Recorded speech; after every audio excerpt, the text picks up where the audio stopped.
我建議大家咧，盡早咧培養自己咧，面對唔確定性或者未解決嘅問題嘅時候咧，能夠保持冷靜同埋持續應對嘅能力。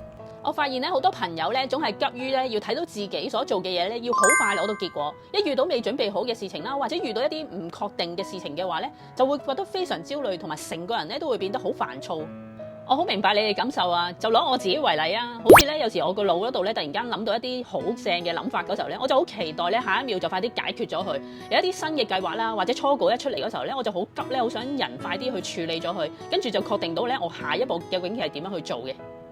但係你知唔知道咧？我哋一直咁樣去做嘅話咧，其實我哋咧會跌落一個思維嘅陷阱裡面。我哋咧總係覺得咧要追求一個虛假嘅秩序感同埋穩定感，總係咧覺得我哋做嘅嘢咧都必須要有一個明確嘅結果。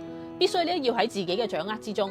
如果咧你總係咧強迫自己咧要控制所有嘢，冇辦法咧控制嘅話咧，你就覺得好唔安樂嘅話咧，咁樣咧會令到你身邊嘅人咧其實係會好攰嘅。咁樣點樣培養我哋嘅放鬆嘅能力咧？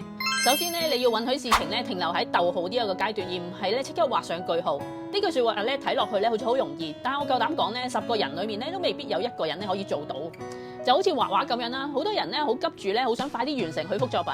一開始咧喺幅畫上邊咧，可能只係呢一啲好雜亂嘅線條，畫咗幾筆嘅啫，咁就已經咧毫無頭緒啦。但係隨住咧一筆一筆咁樣去畫之後咧，同埋慢慢上咗一層一層嘅顏色咧，跟住有幅好靚嘅畫咧，就會好快咁樣呈現喺你眼前啦。有一句説話咧好啟發人嘅，我哋一生咧追求咧，其實都係我哋嘅秩序感同埋穩定感。你越能夠咧容許咧不確定性同埋冇秩序嘅話咧，你個內心咧就會越嚟越平穩。當我哋咧學識咧允許我哋做嘅嘢咧，其實係可以未完成嘅。我哋慢慢放輕鬆，唔需要咧樣樣嘢咧都要掌握晒。然後咧將我哋好緊嘅神經咧慢慢咁樣去放鬆。我哋將手心咧攤開，反而咁樣咧我哋先至可以獲得更加多。